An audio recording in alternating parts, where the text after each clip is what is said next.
You are now tuned into the Savage Troof, and you rocking with your host Shano, and I got a special guest. Let them know who you are and where you from. What's going on, everybody? Let them know who you are and what you do. You can tell them where you're from too, obviously. Alright, that's a bit. Hey, I'm TK1, owner and designer of a Dallas franchise clothing brand, the official clothing brand of Dallas, Texas. And pretty much, man, I'm just an entrepreneur, man, just trying to put Dallas on the map, you know. So that's pretty much what I do. Already. I salute that, but I'm gonna tell you a little bit about my podcast.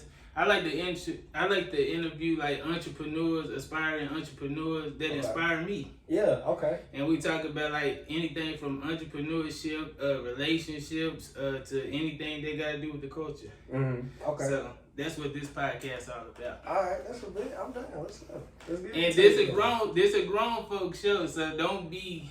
Oh no, shocked. man. Oh, not at all. Not at all. I'm not shy at all. So we gonna get it started off. I'm gonna have to initiate him off top. Alright. We're gonna get into it. We got this segment called the hot seat question, so I'm gonna let you pick a hot seat question to start it out. He said initiate. I let you pick I'm like, it and I read it. Alright. I'm gonna go. Okay, I read it. You gotta read it. Okay, if you were in a 3-year relationship and discovered that your spouse is actually your cousin, do you break up or not? Wow. Break up. Yeah, we break up? Yeah, we gotta break up.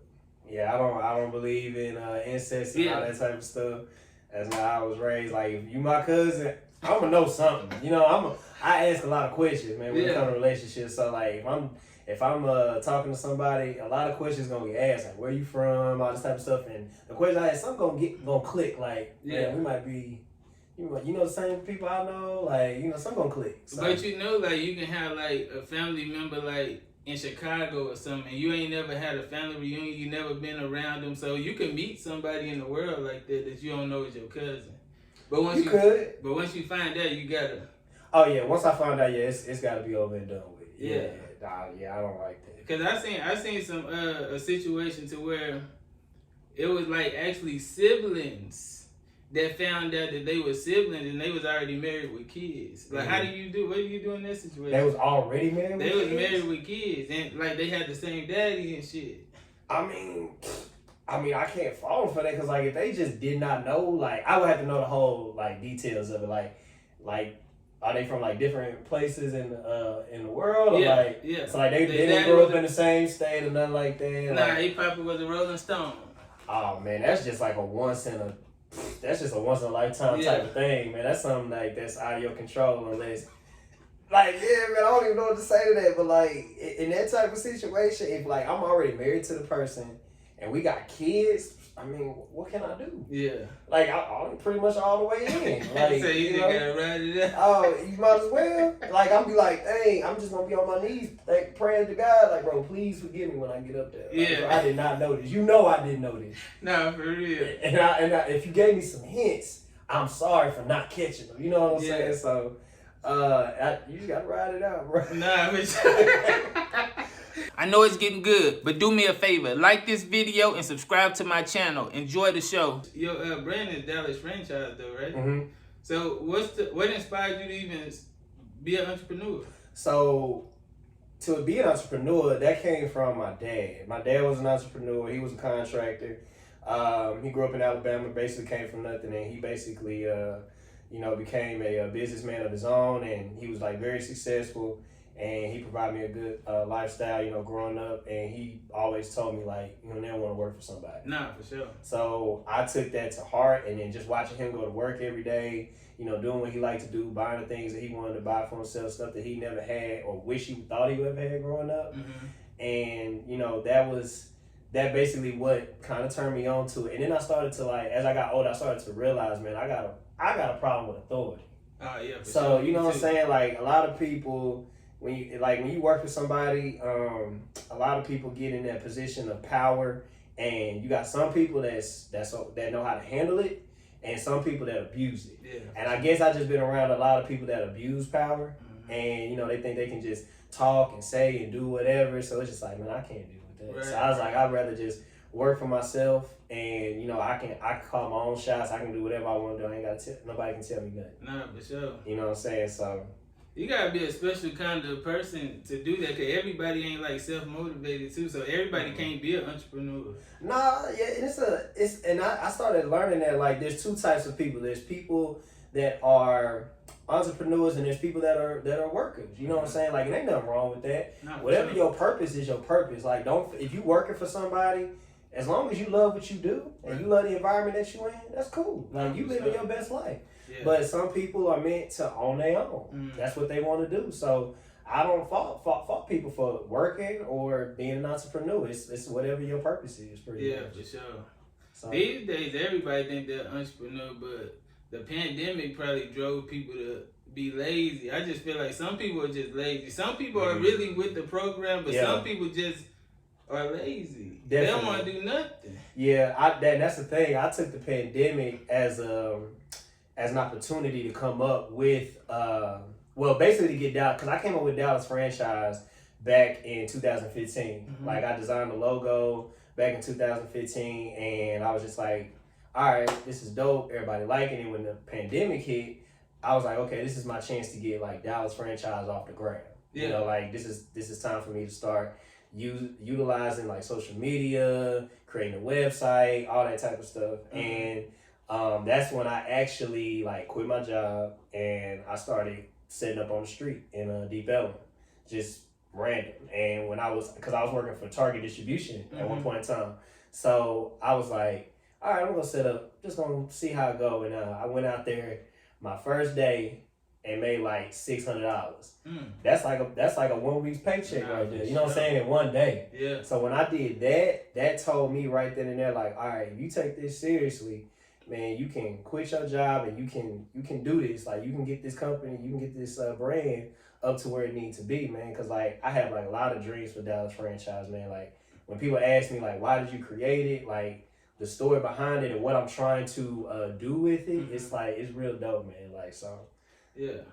So went to $600 first day. What would you sell then? Like, would you sell t-shirts, socks? What? T-shirts, hats. That was pretty much it. T-shirts and hats for the most part. Yeah. That's how I started out. That's what I could afford because everything was being financed by me. I didn't have no loan. You know, credit is not good. You know what I'm saying? So I was just, whatever I could spend my money on, that's what I did, and I took it out there and I sold it. Yeah. But this is the crazy, this is the crazy part, bro. I went out there and made $600 that day and lost it in the same day. Damn. Because I got arrested. Hey, look, that's funny, because that was one of my questions I was gonna ask you, because that's how I came across you. I saw a random video, and you had somebody was recording you getting arrested. Then I saw another clip. Yeah. To where you were like, I'm out and I'm back at it. Like you came back to the same area, didn't you? Yeah. So the one where I lost $600 that day, that was my first time getting arrested. That video you talking about where I got arrested, that was like my second time.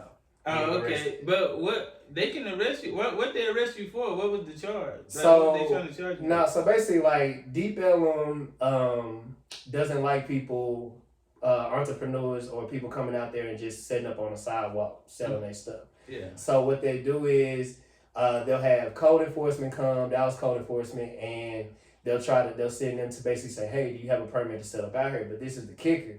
There's no permit in Deep Ellum. Yeah. I did my due diligence, like, because I want to do it the right way. You know what I'm saying? So I did my due diligence. It's like, yeah, we don't sell permits or give permits out to people, like, for what you're doing and stuff like that. So, and especially in Deep Ellum. Now, if you're doing it downtown, you know, like right over there by AT&T Discovery District, they got a permit for that you can get. So, but I don't be down there like that. So I was like, all right, well, the day before I got arrested or whatever, somebody called the police on me. Well, code enforcement, no. Somebody called the police and they said, hey, man, you got to move. And this is where I educate people, man. You got to know the law and know your codes. So, you know, police can tell you what to do, but if you know your law and know your codes and make sure you filming the interaction, bro, you're going to be good. So, being the fact that there was no permit and they were telling me to move and I wasn't committing any a crime or anything like that, they was upset about that. So, what they did was they called code enforcement out to basically tell me the codes, which I already knew them and stuff like that. And I told them, well, this is the thing. Y'all are saying I'm out here selling. I said, man, have y'all seen me make a transaction? Yeah. Have y'all seen me do anything? You know what I'm saying? Like, For all you know, I'm showcasing my stuff. Right, I could be giving away free product, just get people to come to Instagram and stuff like Exactly. that. So I'm just telling them all of that, and then next thing you know, they said, well, he's refusing to move. And I got them on camera, so they can't do nothing outrageous because they don't want a lawsuit or nothing like that. So they basically go to the owner whose restaurant I was out in front of, Harlow. They went in there, and they basically what they did was they threatened them to say, hey, if y'all don't tell him to move or get away from in front of y'all store, we gonna write y'all a citation. So Harlow is like, that's some bullshit. We ain't got a problem with what he doing. He ain't bothering us. Right. You know, he's off the sidewalk. He's not doing anything that's bothering us. So why are you coming at us? Because they don't want me out there. So they just saying we need to just get him out of here any type of way. Do you think the complexion got something to do with it? It can play definitely. Because it can play a factor. Yeah. We trying to do something positive with all we got. We don't come up with like avenues and people to put us in position. We got to create when you black, especially when you black, you got to create your own way. Yeah. For the most part. Basically. So when you doing something positive like that, it's crazy for them to try to come knock it. Like what you want me to be in the street? They want you to continue that cycle. They do. You know what I'm saying? It's deeper than just that what went on, but yeah, they do. But yeah, go ahead. But it's with I wasn't even thinking that much on the skin complexion part of it, because it'd be different if I seen like some people that's not my same complexion doing the same thing and they not being bothered. Yeah. But in Deep Ellum, they do it to everybody. Yeah, they do it for it's mostly everybody black anyway. Yeah. That's down there that be doing what I be doing, like doing pop-up shops and stuff like that. I really don't see too many white people setting up shop or anything doing that unless they're in the Deep Ellum market. Yeah. So yeah, like basically they couldn't get me out of there, so they basically told the restaurant, "Hey, y'all don't tell them to move. We're gonna write y'all citation." And so the restaurant, we got a good relationship, so they came out and said, "Hey, man, this is what they're trying to do to us. So we don't have no problems with our owners and stuff like that. Can you just help us out?" I said, "Yeah, no problem, bro. I'll leave and all this type of stuff." So I pack up, I leave. Next day, I set up in the same spot because I told them, I said, "Bro, I'm gonna be out here again tomorrow." Yeah. They were like, "You better not." Like, well, if it's gonna be the same thing, I said, "That's cool, but I'm gonna be out here again tomorrow because I ain't do nothing wrong." So y'all got it this way, all this type of stuff. I'm always thinking of another avenue to where I can still set up, and not be committing no crime or evading any laws or anything like that. So I told them the same. So I set up. I set up for about a good 3 hours. Next thing you know, a police officer's a black dude, and just to give you an idea what type of dude this dude is, man, he seemed like a rookie. You know what I'm saying? And he's one of those types, like, he'll write your ticket for anything. Like, anything. Like, he sees something, he like a Paul Blart mall cop type nigga, you know what I'm saying? So, and I seen him around and in Deep Ellum, stuff like that, and I just noticed him, like, doing little stuff like that, bothering people, all that type of stuff. So, he came up to me, he said, "Hey, man," he's like, "Can you give me your ID?" I said, like, just out of nowhere. That's the first thing he said to me. I said, "For what?" And he was like, "I just need to see your ID." And I said, "Dude, I don't have it on me, but if I did, can you tell me, before I give you my ID, can you tell me what crime I'm committing?" Right. And he's like, "I just need to see your ID. I need to see your ID." So he just kept asking, and I just kept telling him, I was like, "Bro, I don't have it on me, but you need to let me know what kind of crime I'm committing before I just issue my ID or my information." Right. So he asked me to get up. I stood up, and he put me in cuffs. And basically he said, he was like, I was like, "You arresting me?" I said, "Are you arresting me or detaining me?" He's like, "I'm detaining you until you give me your ID. If you refuse to give me your ID, then I'm going to take you in." So that's when I just utilized my Fifth Amendment and just shut the hell up. Yeah. And they took me in. And it was a big ordeal. Like, they called the supervisor, which is the same people that I dealt with the day before. So they called them over, and they basically was just like taking me to jail. And the crazy part is I didn't give him none of my information. And the cop seen me out there so much, you know what my car looked like. So what he did was when he put me in the car and we drove off, he went around looking for my car to get my license plate. So he could, like, that's how bad it was. Like, that's how desperate he was, man. And I was just like, wow, bro. And so he got my information off my license plate. They took me into jail. They took me to Lou Sterritt. And I was in there for like 12 hours, and I got out on a pair bond. I ain't had to pay no money or nothing like that to get out. And I still got to go to court to this day for that. You know what I'm saying? Like, I got to give me a lawyer, all that type of stuff. And I got court day like on the 11th, I think, like that, of October. So, yeah. So this still ain't even over. Damn. And they got me for failure to ID right now.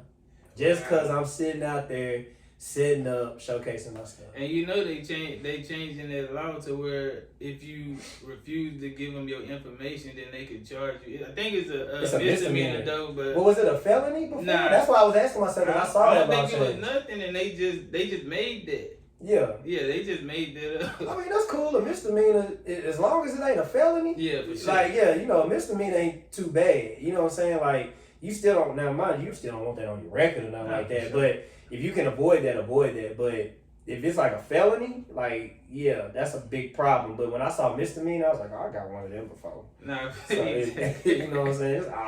That ain't nothing. But still, the law is, in Texas, you don't show your ID unless they tell you what crime you're committing. They tell you what crime you're committing, then you gotta go ahead and pull it out. Yeah. You know, all that type of stuff. You're gonna beat that. Whatever they trying to do, you're gonna get out of it. That's the thing. I wasn't recording. That's the crazy part. And I gotta depend on his body cam to show the interaction. But I guarantee you he cut it off.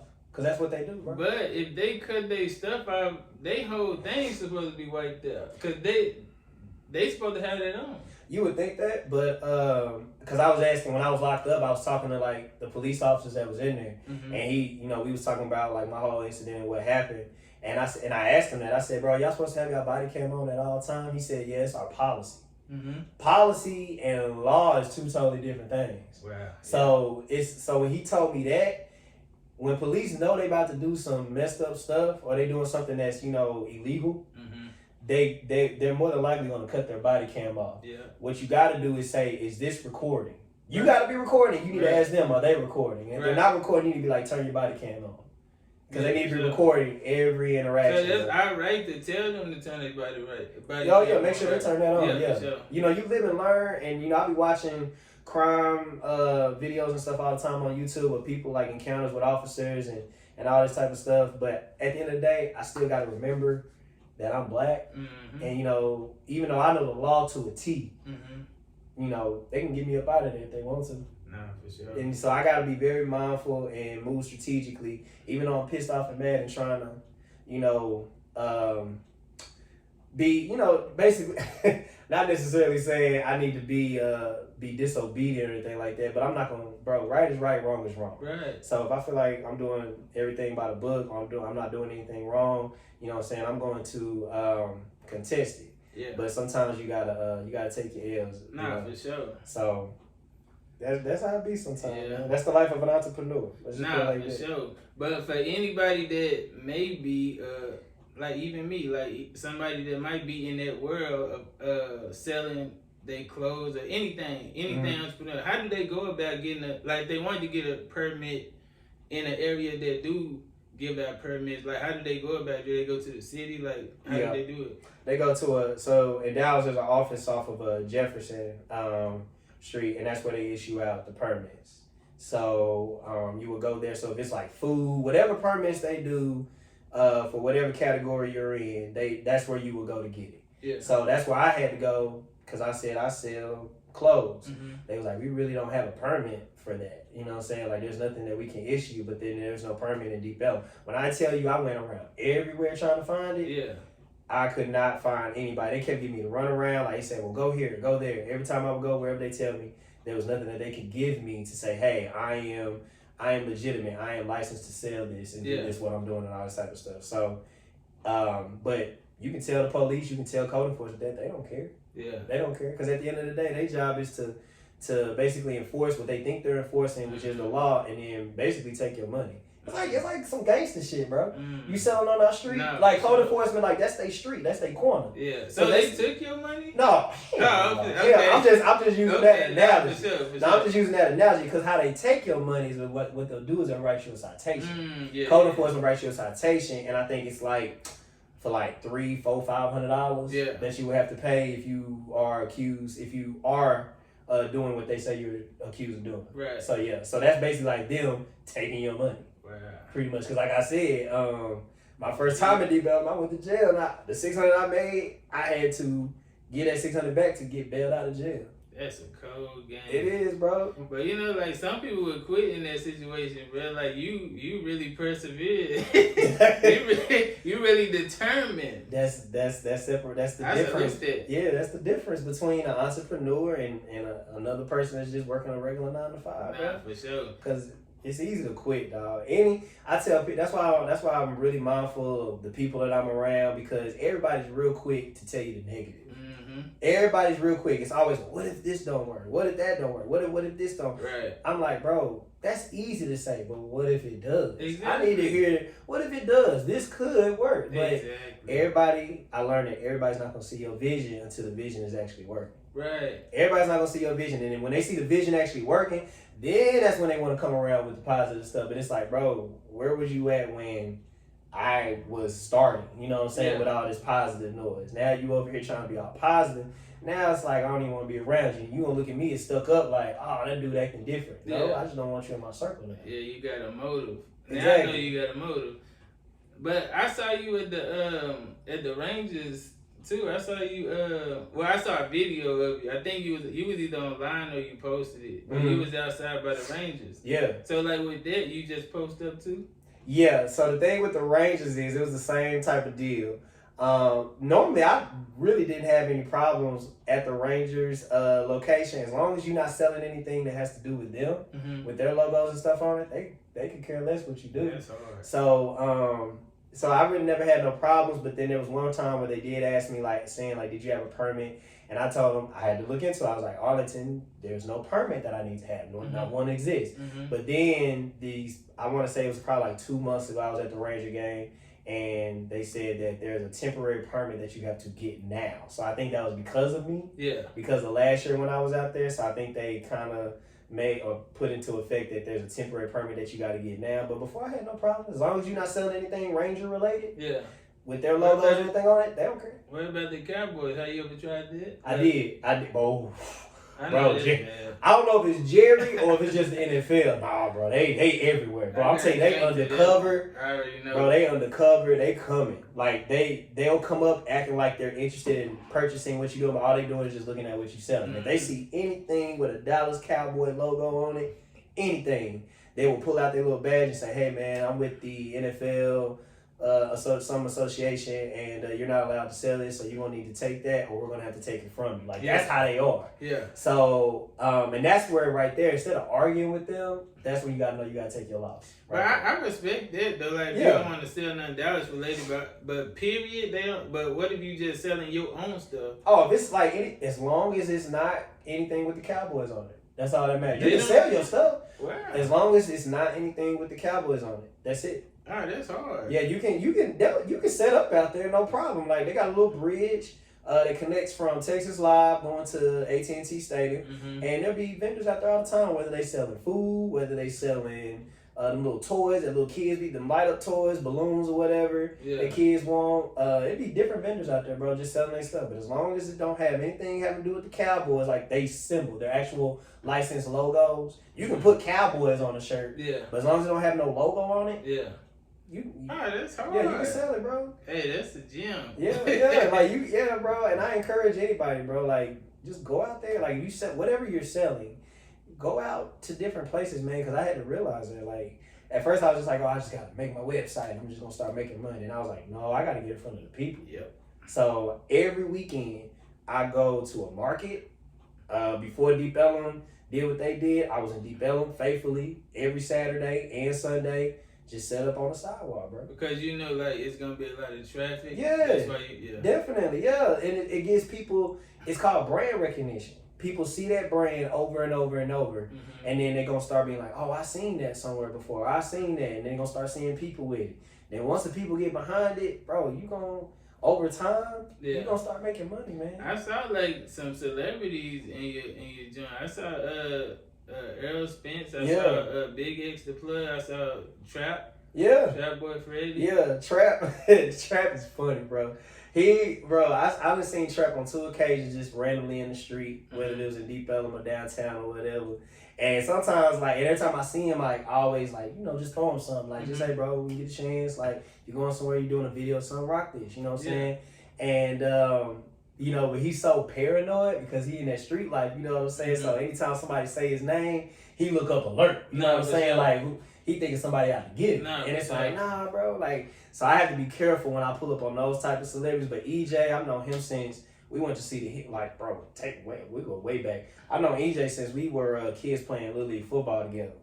And, you know, I thought that's what he was going to be, was a football player. Yeah. When boxing came, when they said, oh, he's a boxer, I was like, that's weird, but it made sense. He fought a lot in school, so he was already.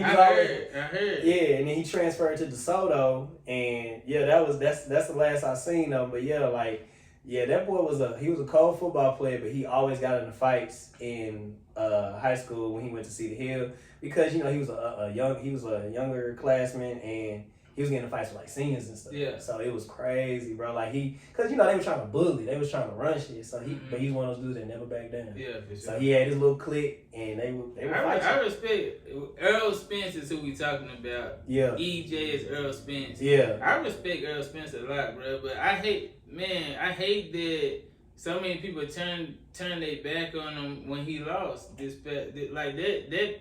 I be like, damn, bro. Like that's fucked up. And that's sad, man. That's where Dallas. That's where we bad at, bro. Like when somebody's winning, we on they ship, bro. But when something bad happen, we quick to jump off and start basically just dissing them, man. Like talking noise about them, and I think that's why Dallas hasn't been put on like it should be. Mm-hmm. That's the whole reason behind the brand that I created, bro. Because I feel like Dallas is not respected like these other places, like Los Angeles, Los Angeles, New York, you know, Miami. Like, you know, we not respected like that. We have a dope place, bro. Like dope skyline, dope culture, man. But how many people say, oh, where you flying to this weekend? Nobody ever say Dallas. They always say, I'm going to Miami, I'm going to Los Angeles, I'm going to New York. Yeah. Nobody ever say they want to come to Dallas just to hang out and kick it.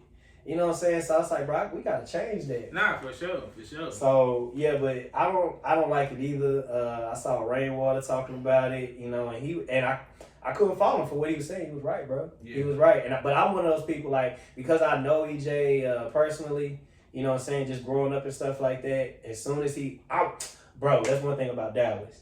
When we got somebody doing something, whether it's like the Cowboys, man, we in there. Like I watched that fight like I've never watched any other fight before. For sure. I'm just watching, Floyd Mayweather fight, I just want to see what happened. EJ, I was glued to the TV, bro. I was like, bro, I want this dude to win so bad. And when he got beat, I was very upset. I ain't want nobody talking to me. Bro, I ain't gonna lie. I didn't watch after the third quarter. Like, that's how much I love Errol Spence, bro. After the third round? After the third round, I was just like, bro, I can't see this, bro. Because, like, I don't even know him, but, like, I feel like that's my family in this. Yeah. I'd be like, bro, I can't watch this. If they had to tell me from the kitchen what's going on and the stuff they were telling me, I was like, you lying. They were like, nah, bro. Like, I was like, man, what the fuck? Yeah, and I didn't want to watch it either. Like, when he got knocked down that first time, I was like, dang. I was like, God, dog. But he got up, and I was like, okay, but it's still a long fight to go. So he might get boxing, bro. It's one of those sports where anything can happen at any given time. So I was like, all right, it's all good. He gonna make adjustments. He gonna come out, but it didn't happen. You know what I'm saying? And I was very hurt by it, just watching what was happening and stuff like that. But this is the thing. I hit his train up, and I told him, I said, bro, I'm proud of y'all, no matter what happened, all this type of stuff. Because he was in London getting ready for the Anthony Joshua fight. So I hit him up while he was in London, and I was just like, yeah, bro, I'm proud of y'all. Man, keep doing what y'all doing. And then when I heard that he issued the rematch clause, I said, oh, yeah, I knew that was coming. Nah, for sure. I knew that was coming. I was like, bro, that's EJ, bro. He don't like to lose. Yeah. Like, bro, we grew up the same, bro. Like, we are very competitive, dog. We do not like to lose. Yeah, for sure. So he's like, bro, yeah, I'm issuing this rematch clause. When is it going to happen? I don't know. But I said, yeah, we going to do it again.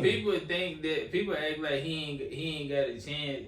But, you know, man, something was wrong. I don't know. I don't want to make excuses for Errol Spence. But before the fight, I felt weird because, like, when they was interviewing him in a locker room, I was like, bro, why the fuck he look like he didn't smoke some weed or something? My girl said the same thing. Something wrong with this nigga. Yeah, my girl said the same thing, bro. She said, why his eyes look like glossy, bro? Like, why he look like he out of there? Like, he don't look like he, like, focused. Yeah. Like, and I was like, I was like, dang, he do kind of look like that, but I just kind of brushed it off, man. I was just like, cause EJ like real quiet. He ain't one of those rah type dudes. Yeah. If you notice when he talking to press conferences, bro, he barely say anything. He say something, and that's it, bro. He ain't talking a whole bunch of noise, all that type of stuff, man. He real quiet dude. So I was just like, man, that's just EJ, bro. Yeah. And then when I saw the fight, I said, bro, for him to get beat like that, something wasn't right. But did you know? But one Crawford's thing good, but something wasn't right. Yeah, exactly. But I noticed one thing about like his punches.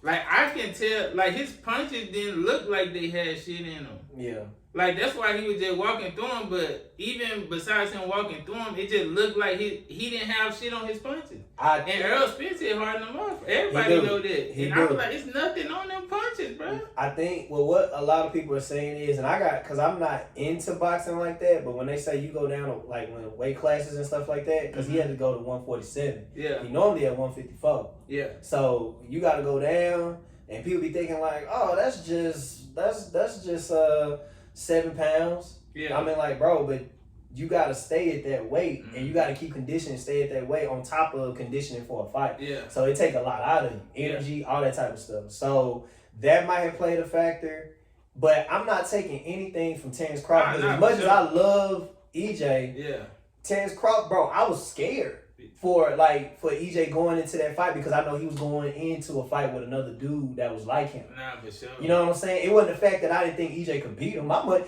If I had money to bet, it was going on EJ. Yeah, you know what I'm saying? It wasn't even what's a smart play. I was like, nah, bro, it's going on EJ. It's going on my dog, bro. Right. And I thought he could beat him. But I was like, but I did not say like, oh, he gonna beat him by a landslide. I was like, Terrence Crawford is a dog too, bro. Yeah. He real technical. So I was like, it could go either way. But I'm rocking with EJ. Yeah, that's the same thing I was, but I'm happy for Terrence Crawford too because he wasn't really getting paid for like how good he is. He wasn't getting paid his worth. You know why I respect Terrence Crawford after that fight, bro? Like I didn't have no ill will towards Terrence after that because it like even though it seemed like everybody wanted them to like go at it, like talking wise and stuff like that. Terrence Crawford knew what EJ is, and he was like, yeah, bro, like, regardless of him losing the fight and what I did to him and stuff like that, bro, I still know that's a bad dude right there. And he gave him his belts back. Nah, for sure. You know what I'm saying? What fighters is doing that, bro? Like, they quick to embarrass somebody. You know what I'm saying? He was more grateful. He was like, bro, thank you for the opportunity. Because without you, people would not be able to see how good I really am. Yeah. You know what I'm saying? But I can't wait to that rematch. Because I really want to see what he going to do, bro. Like, how he going to adjust and what he going to do. And if Terrence beat him again, bro, like, he already got my respect. But if he beat him again, bro, you got to put more respect on his name. For sure. But as far as, like, with DJ, bro, one loss does not do anything, bro. Nah, for sure. You know what I'm saying? Somebody got to lose, dog. So at the end of the day, bro, when I see him going back at it and keep doing it, I was like, bro, that's the EJ I know, bro. And I'm going to be rocking with him to the day he decide to hang it up. Yeah, I ain't bet on that one, but I think I'm going to bet on this one. You going to bet on it? Everybody going to go for Crawford. What you going to bet? I think I'm going for EJ. You going for EJ? Yeah. I mean, it don't matter if you go for Crawford. I mean, I'm talking about but the money going to be way more plentiful going on Errol Spence too because everybody going for Crawford. Oh, definitely. But, and EJ, it's nothing like beating somebody and then they got film now to watch like what was going on. They can make adjustments. And on top of that, now EJ I think he's going to be fighting at a more comfortable weight. And he's like, I got to avenge myself, bro.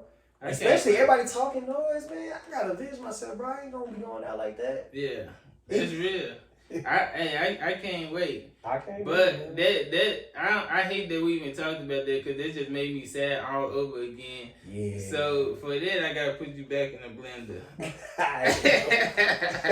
Bro, I ain't even looked at no YouTube, anything like the highlights and stuff. Every time somebody posts it, I swipe. I don't even want to see it. Me neither, bro. I ain't watched nothing. I still ain't watched the whole fight. I still only watched 3 rounds. Yeah. Watching that shit, bro. That shit make me sad, bro. I know, man. Shout out to Errol Spence. Yeah, EJ, hey, holler at me, dog. For sure. Go ahead. Another card? Yeah. Alright, there you go. Okay, the most painful thing a friend could do to you. Let you get jumped, steal your money, snitch on you, or sleep with your girl. Wow. Check Gang, thank y'all for watching part 1 of a 2-part episode. Part 2 is just way too crazy for it to go over y'all head, so I had to stop it here. I'm sorry. I hope y'all enjoyed the show. Like and subscribe to this channel, and stay tuned because it gets greater, man. Yeah, got my swagger back.